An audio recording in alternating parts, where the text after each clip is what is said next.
بسم اللہ الرحمن الرحیم۔ شروع اللہ کے نام سے جو بڑا مہربان نہایت رحم والا ہے۔ رب کو پیارے رب راضی ہے انہاں ان رب کو پیارے رب راضی ہے انہاں ایویں پیر چوم دے اسی اللہ والیاں دے ان رب کو پیارے رب راضی ہے ناتے ایویں پیر چوم دے اسی اللہ والیاں دے ان رب کو پیارے خالق دی کل خدائی اے انہاں دی بادشاہی خالق دی کل خدائی جو چاو دے نہ کر دے دین دے سپاہی جو چاو دے نہ کر دے لا الہ الا اللہ وحدہ لا شریک لہ ونشهد ان سیدنا ومولانا محمدا عبده ورسوله الذي ارسله الله بالحق بشيرا ونذيرا وداعيا الى الله باذنه وسراجا منيرا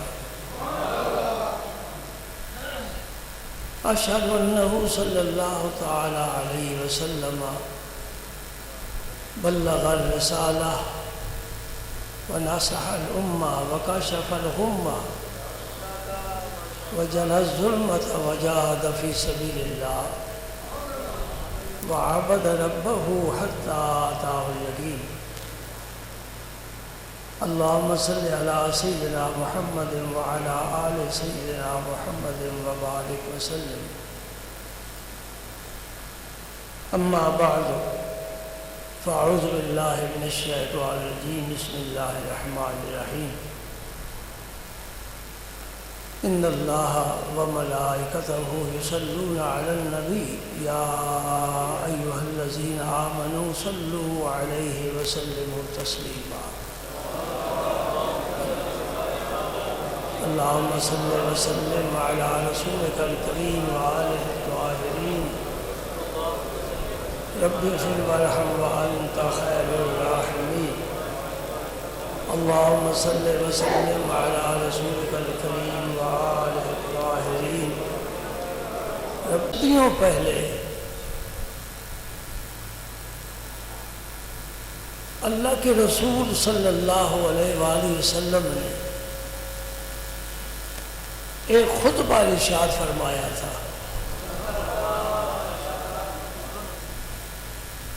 اللہ تعالیٰ ان علماء کی مزارات پر انوار پر رحمتوں کی بارش فرمائے جو امت کے محسن ہیں انہوں نے اس خطبے کا ایک ایک لفظ محفوظ کر کے ہم تک پہنچایا آج آپ بھی انشاءاللہ وہ خطبہ سنیں گے اور خطبہ دینے والا امی ہے یہ خاص توجہ کی بات ہے منبر پر ہر آدمی نہیں بیٹھ سکتا امی ہے اور اس کے سامنے جتنے بیٹھے ہوئے ہیں بڑے بڑے عرب کے فصیح و بلیغ لوگ ہیں شاعر ہیں ادیب ہیں ایک امی خطبہ دے رہا ہے اور فصحائے عرب اپنے سر جھکا کر ہمتن گوش ہو کر سن رہے ہیں اور صحابہ کرام کا دوستو یہ بڑا کمال تھا حضور کی زبان سے جو نکلا کانوں کے ذریعے دل میں اتارا اور اس کو حرص سے جام بنا لیا اور عمل کرنا شروع کر دیا۔ عمل سے زندگی بنتی ہے، بس یہ ہم نے کوتا ہی ہے، سنتے ہیں عمل۔ صحابہ کرام سنتے تھے اور ساتھ ہی عمل شروع ہو جاتا تھا۔ ناممکن ہے کہ نبی کا کسی نے ارشاد سنا ہو پھر اس پر عمل نہ کیا ہو، ایسا نہیں ہو سکتا۔ اور اس خطبے کو روایت کرنے والے سلمان فارسی ہیں، جو ایران سے چل کر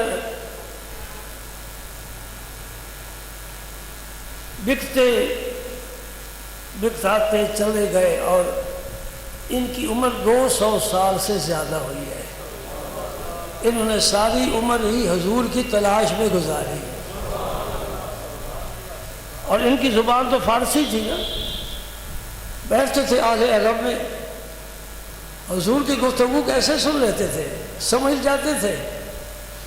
یہ مسئلہ بھی آپ کو سمجھا دیتے ہیں، پھر خطبہ شروع کریں گے۔ ایک دن جبریل امین حاضر ہوئے، نبی کریم صلی اللہ علیہ وسلم نے فرمایا جبریل یہ جوان ایران سے آیا ہے، اس کی زبان ہے فارسی، ہم بولتے ہیں عربی، نہ یہ بول سکتا ہے نہ سمجھ سکتا ہے۔ جبریل امین نے اپنا لعاب دہن لے کر حضرت سلمان فارسی کے منہ مبارک میں لگایا، سارے جہان کی عربی بولنے لگا۔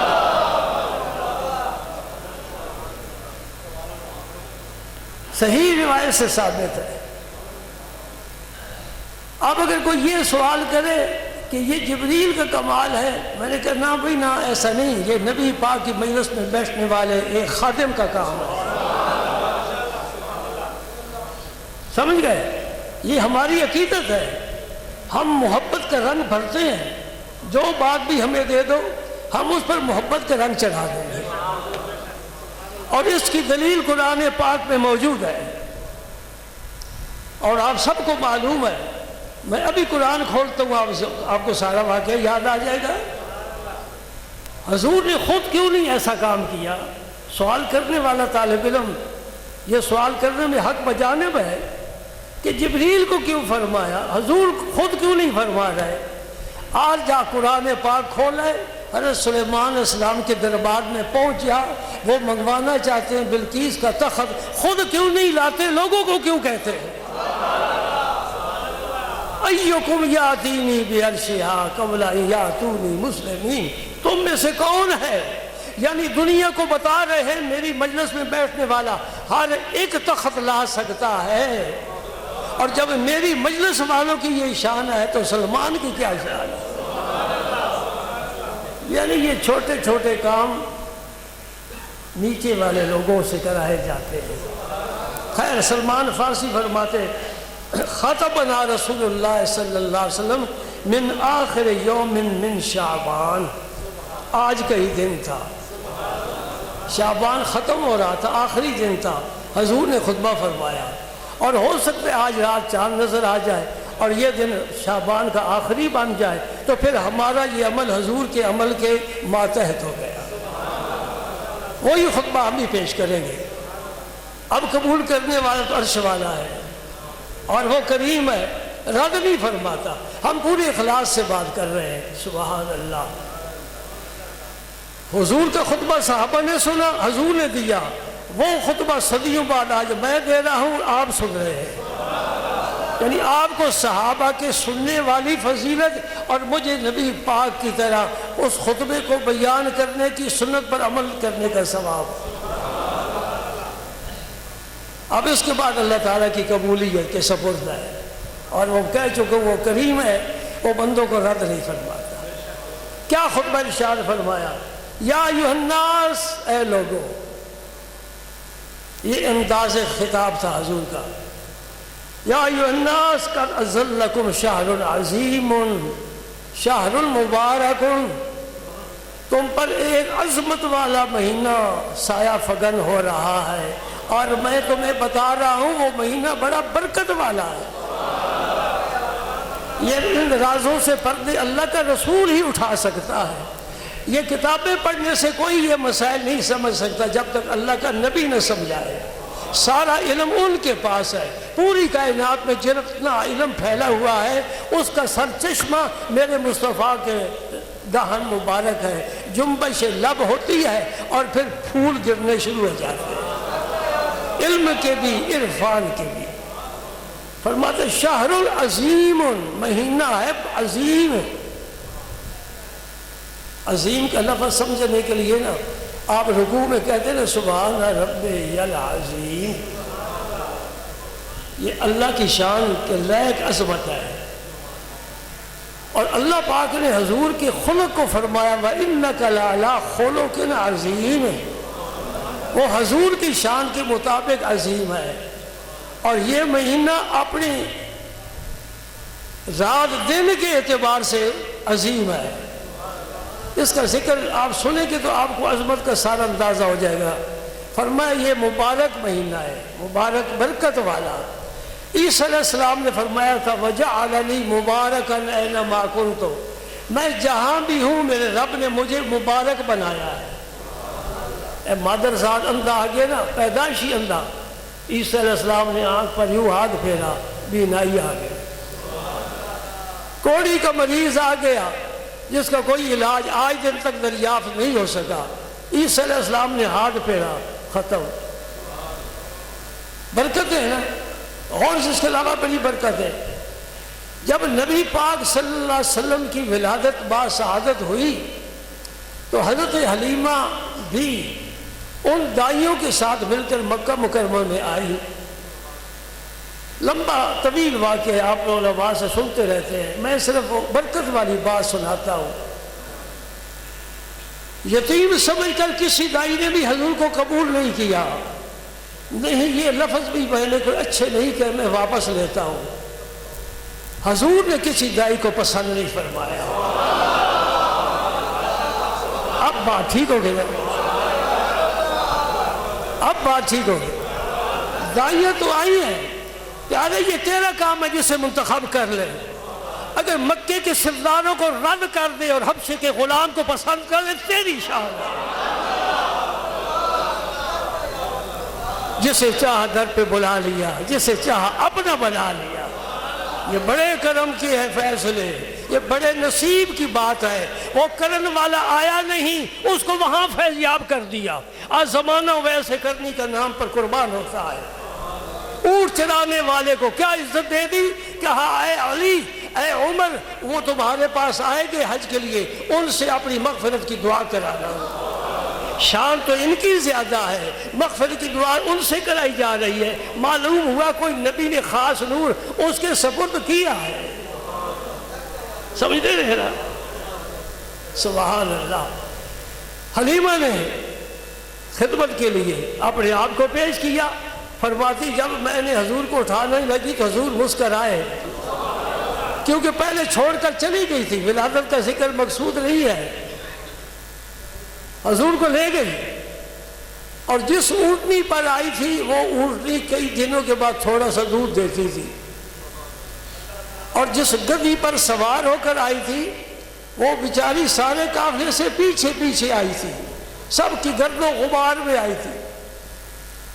جب حضور کو لے کر خیمے میں پہنچی نا حلیمہ، تو اس کے شوہر ساتھ تھے نا، وہ کہنے لگے حلیمہ یہ اونٹنی کے پستان تو دودھ سے بھرے ہوئے، مجھے جلدی جلدی برتن دو، میں برتن بھر لوں۔ برتن بھر لیے تو اس وقت حلیمہ نے کہا میرے شوہر میں مبارک بچہ لے کر آئی ہوں، یہ ہے برکت۔ تبارک الذی بیدہ الملک تبارک الذی نزل الفرقان علی عبدہ لیکون للعالمین نذیرا تبارک الذی جعل فی السماء بروجا۔ یہ برکت والا رب کیا مطلب ہے؟ ہمارے گھروں میں کیوں برکت نہیں؟ ہم برکت والے کام کریں، خدا کی قسم تیرے گھر کے برتن بھی بھرے رہے۔ اب سحری آئے نہیں ہے نا، رمضان میں تو اٹھیں گے آپ، تو برکت سے فائدہ اٹھاؤ، اپنے گھروں کو برکت سے بھر لو، سحری کی حکمت نفل پڑھو، دعائیں مانگو، اللہ پاک کی طرف سے برکت آتی ہے، یہ برکت ہے۔ وہ برکت والے کام نہیں کرتے، کاروبار کرتے ہیں، کاروبار کی بنیاد برکت پر رکھ انشاءاللہ کامیاب ہے۔ کیوں کہتے ہیں میرا ہاتھ پیچھے پیچھے جا رہا ہے؟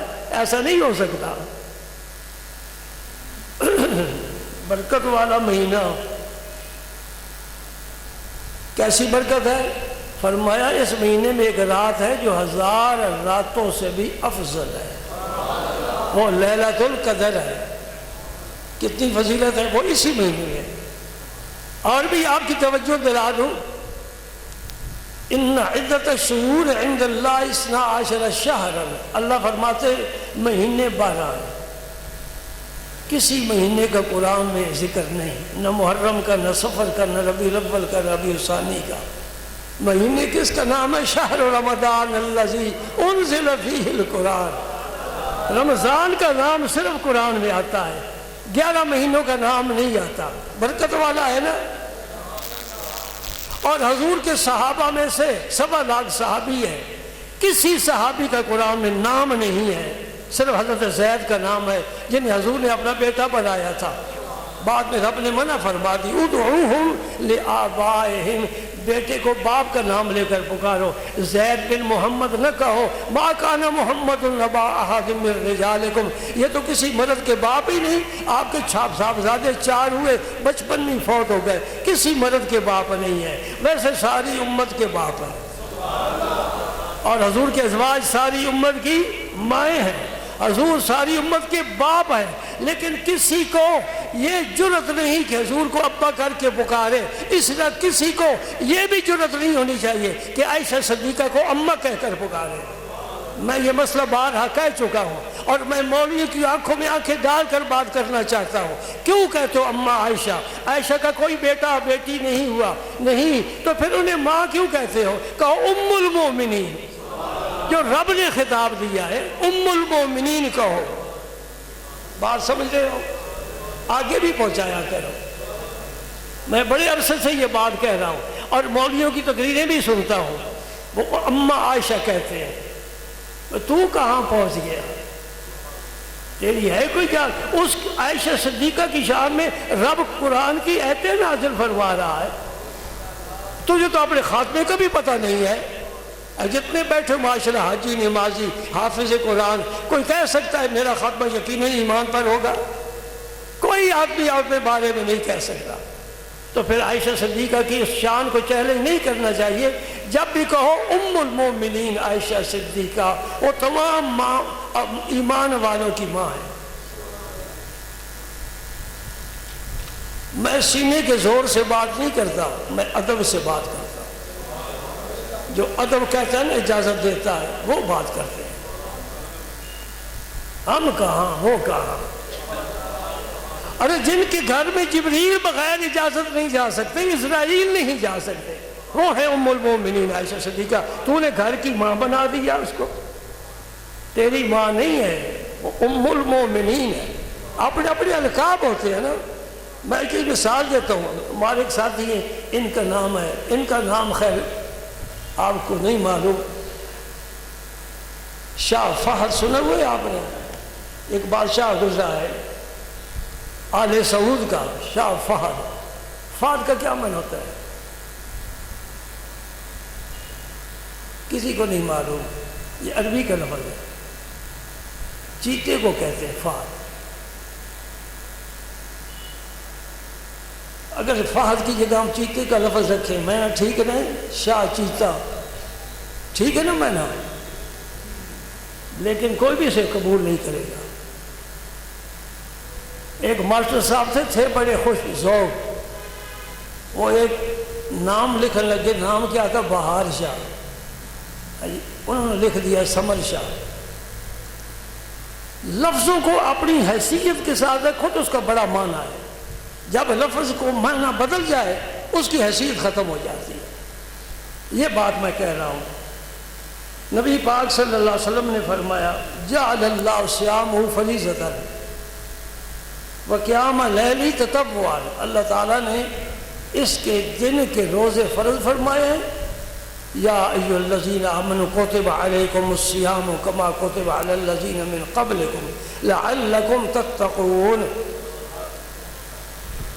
روزے فرض فرمائے اور رات کا قیام یعنی رات کی جو اضافی عبادت ہے رمضان شریف جسے آپ تراویح کہتے ہو، یہ نماز سنت ہے۔ اب یہاں پھر علماء کی دو رائے ہوں گی، بعض کہتے ہیں 8 ہے، بعض کہتے ہیں 20 ہے۔ 8-20 کے چکر میں نہیں جانا چاہیے۔ میں آپ کو سیدھا سی ایک بات بتاتا ہوں، کتابوں کے حوالے کی ضرورت نہیں ہے، ویسے میرے پاس اپنی لائبریری میں تقریباً 27 کتابیں ہیں جن پر میں نے اپنے حوالے لکھے ہوئے ہیں، ان سے ثابت ہے کہ تراویح کی نماز 20 رکعت ہے۔ سمجھ گئے؟ اور سب سے پہلی کتاب جس کا حوالہ میں ابھی آپ کو پیش کر رہا ہوں، یہ بخاری کا نام لیتے ہیں نا، امام بخاری تو وہ پیدا بھی نہیں ہوئے تھے، یہ اس وقت کی کتاب ہے، اور حدیث کا یہ پہلا ذخیرہ ہے جو امت کے ہاتھوں آیا۔ موطا امام مالک نے کتاب لکھی حدیث کی، اس میں حدیث موجود ہے 20 رکعت تراویح والی۔ بخاری سے بھی پہلے کی بات کر رہا ہوں، بخاری بعد میں پیدا ہوئے، اور آپ نے پوری زندگی مدینہ پاک میں گزاری۔ زمانہ تھا ہارون الرشید کا، اس کے بیٹوں کے آپ استاذ ہیں، اور وہ بھی درس حدیث میں کبھی کبھی حاضر ہوا کرتے تھے جب بھی مدینہ پاک آتے۔ ان کو جب یہ موضع انہوں نے دیکھا تو خلیفہ ہارون الرشید کو بڑا پسند آیا، وہ چونکہ حکمران تھے تمام اسلامی ممالک کے۔ انہوں نے عرض کیا حضور اگر اجازت فرمائیں تو یہ میں موضع جو ہے یہ حکومت کی طرف سے منظور کر کے پورے بلاد اسلامیہ میں ان کو نافذ کر دوں۔ امام مالک نے فرمایا یہ میری کوشش ہے، میں نہیں چاہتا کہ میں لوگوں پر اپنی کوشش مسلط کروں، یوں ہی رہنے دو، جو پڑھے گا اس پر عمل کرے گا، میں سرکاری طور پر منظور شدہ کتاب نہیں پسند کرتا۔ تو موطا امام مالک کی حدیث موجود ہے، یہ تو ہے کتابی حوالہ۔ ایک ہے آفاقی حوالہ جسے آپ بھی مطالعہ کر سکتے ہیں، باپ دادا پر دادا سے پوچھ سکتے ہیں، بڑے بڑے پرانے لوگوں بزرگوں سے پوچھ سکتے ہیں۔ جب اس خطے میں جب سے اسلام آیا، جب مسجدیں بھی نہیں تھی، اللہ اکبر کی آوازیں بھی نہیں تھی، قرآن پڑھنے پڑھانے والے بھی نہیں تھے، بالکل ابتدا تھی، گویا اسلام ابھی شیر خار تھا اور اس ملک میں آیا۔ اس دن سے لے کر آج دن تک پورے بر صغیر میں ہر مسجد میں 20 تراویح پڑھی جاتی ہے۔ حوالہ سمجھ آ گیا، بعض ذہن میں بیٹھ گئی۔ جتنے بزرگ گزرے ہیں، داتا صاحب، خواجہ غریب نواز، بابا فرید الدین گنج شکر، محبوب الہی، سلطان باہو صاحب، پیر میر علی شاہ صاحب، جماعت علی شاہ صاحب، جتنے بزرگ گزرے ہیں سب نے 20 تراویح پڑھی ہے۔ اب 8 پڑھنے والا کدھر جائے گا؟ اس کا معنی یہ ہوا 20 اصل ہے، 8 بعد کی پیداوار ہے، لہذا جو پڑھے اس کی مرضی۔ اللہ پاک نے فرمایا، اللہ کے نبی نے فرمایا کہ دن کے روزے فرض ہے اور جو رات کی عبادت ہے۔ ایک اور نہ مسئلہ عجیب سا آپ کو سنا دوں، یہ جو دعائے تراویح ہے اکثر مسجدوں میں لکھی ہوئی آویزہ بھی ہوتی ہے، اور آپ بھی پڑھتے ہیں، میں بھی پڑھتا ہوں، کلمات بڑے اعلیٰ ہیں، سبحان اللہ، اللہ پاک کی صفتیں ایسی اعلیٰ ہے، جی کرتا ہے اس تراویح کے علاوہ بھی پڑھا کرے۔ جی سبوح قدوس، یہ جبریل امین کا ذکر ہے، وہ یہ پڑھا کرتے ہیں، سبوح قدوس ربنا ورب الملائکۃ والروح۔ یہ میں نے کم از کم اپنی حد تک بات کر رہا ہوں، اپنے مطالعے کی بات کر رہا ہوں، یہ دعا میں نے حدیث کی کسی کتاب میں نہیں پڑھی۔ ہم یوں ہی رواج دے دیتے ہیں، اے درود تاج، دعائے جمیلہ، 9 لکھی، درود ماہی، یہ کدھر سے آ گئے؟ ان کا کوئی ثبوت نہیں ہے۔ وہ پڑھو، ذکر وہ کرو جس کی سند نبی پاک تک یا کم از کم کسی ولی اللہ تک پہنچتی ہو، وہ پڑھو۔ ویسے میں یہ منع اب نہیں کر رہا ہوں، ضرور پڑھو، میں بھی پڑھتا ہوں، آپ بھی پڑھیں، لیکن جو یہ تصور دیتے ہیں نا کہ یہ حدیث پاک غلط ہے، جس طرح طواف کی ہر دعا، ہر چکر کی الگ دعا ہے، کوئی دعا نبی پاک نے کسی طواف کے چکر کے حضور نے نہیں مانگی۔ جو حضور مانگتے تھے وہ کوئی چھپی ہوئی کسی کتاب میں نہیں ہے، لیکن وہاں کتابچہ اٹھا کر وہ پڑھتے ہیں پھرتے ہیں۔ اگر کوئی صاحب عمرے پر جا رہا ہے تو میری نصیحت لیتا جائے، ہر چکر میں ہر جگہ درود پاک پڑھو۔ درود سے بڑی کوئی دعا نہیں ہے۔ عرش والے نے کہا ہے پڑھنے والا جب بھی پیدا ہوگا پڑھے گا، میں پہلے ہی قبولیت کی ضمانت دیتا ہوں۔ سمجھ گئے؟ آگے کیا فرمایا؟ جس نے اس رمضان میں کوئی نیک کام کیا وہ اس طرح ہے جس طرح گویا اس نے فرض ادا کیا۔ فرض کا درجہ نفل سے زیادہ ہوتا ہے۔ اس رمضان کے مہینے میں نفلی کام بھی کرے گا نا، اے مثلا صدقہ خیرات، یہ نفلی کام ہے، تو اسے فرض کے بعد یا نفل پڑھتا ہے، تہجد کے پڑھتا ہے، اوابین پڑھتا ہے، اشراق پڑھتا ہے، نماز تسبیح پڑھتا ہے، یہ سارے نوافل ہیں۔ جو نہ پڑھے گناہ گار نہیں ہے، لیکن فضیلت اس سے ملے گی جو پڑھے گا۔ تو فرمایا اس مہینے میں نفل جو ہے اس کو فرض کا درجہ دیا جائے گا۔ اس لیے میں آپ سے چاہوں گا کہ آپ یہ تمام نوافل رمضان شریف میں ادا کریں۔ ایک آدمی کہتا ہے جی میں صبح نماز پڑھ کر میں نے نیند پوری کرنی ہوتی ہے اور اشراق کا ٹائم تو گزر جاتا ہے۔ یہ اس کے طریقے بھی بزرگوں نے ہمیں بتائے ہیں، اس سے فائدہ اٹھاؤ۔ امیر خسرو دربار میں جایا کرتے تھے، بادشاہ کے دربار میں، اور رات کو بادشاہوں کے بادشاہ کے دربار میں آتے تھے۔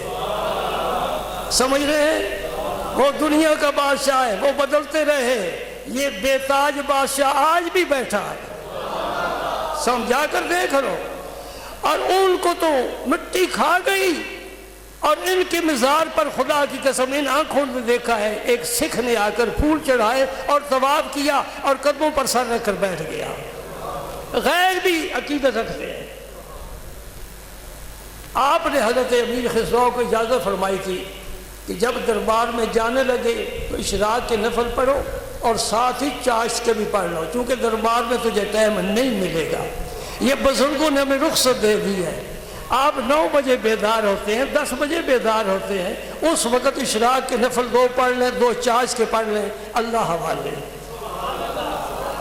سمجھ گئے؟ سحری کی تو ویسے ہی آپ نے جاگنا ہے۔ سحری کو آدھ گھنٹہ پہلے اٹھ جائے اور وضو کرے، 2 نفل 4 نفل جتنے پڑھ سکے، اور استغفار، اس وقت استغفار، یہ تیر بہدف، والمستغفرین بالاسحار۔ اللہ تعالیٰ قرآن پاک میں ان لوگوں کی تعریف کرتا ہے جو سحری کے وقت مجھ سے معافی مانگتے ہیں۔ آپ نے کون سا استغفار پڑھوں؟ میں نے کہا میں نے آپ کو دے دیا ہے، رب اغفر وارحم وانت خیر الراحمین۔ پہلے درود شریف پڑھو۔ درود شریف کی ایسی قوت ہے، اس دعا کو آسمانوں سے اوپر لے جائے گی۔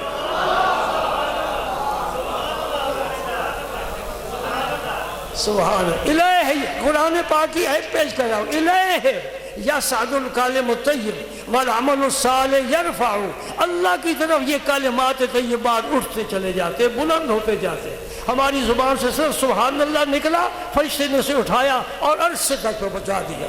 لا الہ الا اللہ کا، الحمدللہ کا، اللہ اکبر کا، درود شریف پڑھا، یہ آسمانوں پر کلمات طیبات پہنچ گئے۔ سمجھ گئے؟ الحمدللہ۔ اور اگر اس مہینے میں فرض ادا کرتا ہے تو فرمایا نبی کریم صلی اللہ علیہ وسلم 70 فرض ادا کرنے کے برابر ثواب ملے گا۔ اب 10 والا فارمولہ نہیں ہے، اب 70 والا فارمولہ ہے۔ نفل پڑھو تو فرض کے برابر ثواب، فرض پڑھو تو 70 فرض کے برابر ثواب۔ سبحان اللہ، سبحان اللہ۔ پھر شہر و صبر، یہ صبر کا مہینہ ہے۔ کتنے گھنٹے بھوکا رہے گا، پیاسا رہے گا، کام بھی کرنا ہے، پیاس ستاتی ہے، بھوک پر کنٹرول کر، پیاس پر کنٹرول کر، صبر کر۔ نبی پاک نے فرمایا صبر کا پھر بدلہ کیا ہے، جزا کیا ہے؟ وَالصَّبْرُ ثَوَابُهُ الْجَنَّةُ۔ تو صبر کر، جنت تیرا انتظار کرے گی۔ یہ اللہ کے رسول فرما رہا ہے صلی اللہ علیہ وسلم، شہر المواسات، ہمدردی کا مہینہ ہے۔ پڑوسی کمزور ہے ذرا پوچھ لیا کرو، کوئی سبزی اس کے گھر بھی ایک شاپر دے دیا کرو، کچھ فرق نہیں پڑتا، یہ شہر المواسات ہے۔ اور فرمایا شہر یزاد فی رزق المومن، نبی پاک فرماتے اس مہینے میں مومن کا رزق بڑھ جاتا ہے۔ وہ نعمتیں 11 مہینے میں نہیں کھا سکتے جو اللہ کے فضل سے رمضان میں اللہ پاک عطا فرماتا ہے۔ سبحان اللہ سبحان اللہ۔ میں ابھی صرف ترجمہ کر رہا ہوں اور یہ بھی مکمل نہیں ہو سکے گا۔ پھر فرمایا من فطر فیہ صائما کان له مغفرۃ لذنوبہ وعتق رقبۃ من النار وکان مثل اجرہ من غیر ان ینقص من اجرہ شیء۔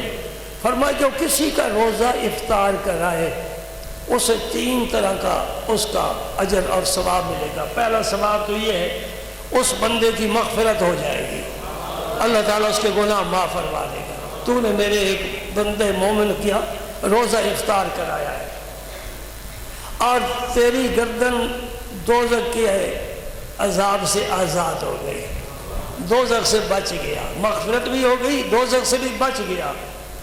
اور جس کا تو نے روزہ افطار کرایا ہے جو اس کو ثواب ملے گا وہ ثواب تجھے الگ بھی ملے گا۔ اس کو کیا کہتے ہیں سائیڈ بزنس، تو یہ دوہرا ثواب، اپنے روزہ کا بھی ثواب، جس کو افطار کرایا اس کے روزے کا بھی ثواب اس کو الگ ملے گا۔ آپ نے ایک دفعہ کل شریف پڑھی نا اور قبرستان کے مردوں کو بخش دی، اللہ پاک اس کی اجر میں اضافہ کرے گا، سب تک پورا ثواب پہنچائے گا، اور تیرا ثواب نہیں تقسیم ہوگا، تیرے پاس ہی رہے گا۔ یہ نہ سمجھ جیب میں 1000 روپے تھا دے دی اب جیب ہوگی خالی، رب کے خزانے بھرے ہوئے ہیں، کوئی اس کے ساتھ سودا کر کے دیکھے تو صحیح۔ بہت بڑا سود کی شرح رب کے پاس بڑی ہے، اس کا بینک استعمال کرو جس کا بالکل سود لینا حلال طیب ہے۔ سبحان اللہ۔ صحابہ کرام نے جب یہ سنا نا کہ روزہ افطار کراؤ تو اتنا اجر ملتا ہے، عرض کرتے ہیں یا رسول اللہ ہم میں سے تو کوئی آدمی اتنی توفیق نہیں رکھتا کہ ہم کسی کا روزہ افطار کرائیں، یعنی یہ سمجھے کہ کھانا بھی کھلانا ہے، اپنے بچوں کا پیٹ پالنا ہی مشکل تھا۔ حضور نے فرمایا یہ ثواب تو اس کو ملے گا نا جس نے کسی کا روزہ دودھ کے ایک گھونٹ سے افطار کرا لیا یا ایک کھجور دے کر افطار کرا لیا یا پانی کا گلاس ہی پلا کر افطار کرا لیا، یہ ثواب تو ان کا میں بتا رہا ہوں۔ اور اگر کھانا کھلانے والی بات ہو تو فرمایا جو پیٹ بھر کر کسی روزے دار کو کھانا کھلائے گا یا کسی روزے دار کو پانی پلائے گا، میں قیامت کے دن اپنے حوض سے اپنے ہاتھوں سے اس کو پلاؤں گا اور وہ جنت میں داخل ہوگا، یعنی اس کا ثواب الگ ہے۔ پھر آپ نے فرمایا یہ مہینہ اس کی ابتدا 10 دن جو ہے وہ رحمت ہی رحمت ہے، لوٹ لو۔ پھر دوسرا عاشرہ شروع ہو جائے گا، فرمایا دوسرا عاشرہ مغفرت ہی مغفرت ہے، رب سے معافی مانگ لو، اللہ معاف فرمائے گا معاف فرمائے گا معاف فرمائے گا۔ خدا کی قسم میرا رب معاف فرمانے میں اتنا ہی جلدی فرماتا ہے، میں قسم کھا کر بات کر رہا ہوں، معاف فرمانے میں اتنی جلدی فرماتا ہے۔ ایک بندہ ناراض ہو جائے نا، اس کا مزاج بدل جائے، اس کو راضی کرنا مشکل ہے اور رب کو راضی کرنا بڑا آسان ہے۔ اتنا چھوٹا سا نا قطرہ آنکھ سے گرے، حدیث میں آتا ہے مکھی کے سر کے برابر، اور مکھی کا سر کیا ہوتا ہے، وہ تو پلکیں ہی سمیٹ لیں گی، اپنے وضو کرنے میں استعمال کر لیں گی۔ اتنا سا قطرہ پانی کا، ندامت کا، آنسو کا گر جائے، اللہ پاک اس سارے گناہوں کے دفتر دھو ڈالتا ہے، بخش دیتا ہے، معاف کر دیتا ہے، معاف کرنے کو بڑا پسند بھی کرتا ہے۔ اور اس کے نبی پاک کی بھی یہی شان تھی، حضور نے بھی اپنے مجرموں کو اس طرح معاف فرمایا کہ آج دن تک بڑے بڑے فاتح حیران ہیں، جو ملک کو فتح کرتے ہیں خوب سزائیں دیتے ہیں۔ نبی پاک نے جب مکہ فتح کیا تو کس کو سزا دی ہے سوائے 1-2 آدمیوں کے؟ اور کیا فرمایا؟ آخری جو عشرہ ہے فرمایا وہ عتق من النار، دوزخ سے آزادی ہے۔ جس نے حق ادا کر لیا رمضان کا، پہلے مہینے رحمت لوٹ لی، دوسرے مہینے میں مغفرت پا لی، اور تیسرا مہینہ نہیں عاشرہ، پہلے عاشرے میں رحمت لوٹ لی، دوسرے عاشرے میں مغفرت پا لی، اور تیسرے عاشرے میں اللہ کی طرف سے رحمت کا پیغام آ گیا کہ ہم نے تجھے دوزخ سے آزاد کر دیا۔ اور مومن کو کیا چاہیے؟ سبحان اللہ۔ اور آخری بات جو ہمارے لیے خاص توجہ کے قابل ہے، من خفف عن مملوکی فیہ غفر اللہ وآتاکہ من النار، اپنے غلام، سیل مین، ملازم، خدمتگار، اس کے کام میں جو تخفیف کر دے، اللہ تعالیٰ فرماتے ہیں کہ میں اس کو بھی بخش دوں گا اور اس کو بھی دوزخ سے آزادی دے دوں گا۔ دوزخ سے آزادی آپ نے کتنی دفعہ سنی ہے؟ ایک ہی حدیث میں بار بار ذکر آ رہا ہے۔ اس کا معنی یہ کہ یہ مہینہ یہ رحمتیں، یہ برکتیں لے کر آ رہا ہے جی، اس کے لیے ہم کو تیار ہونا چاہیے۔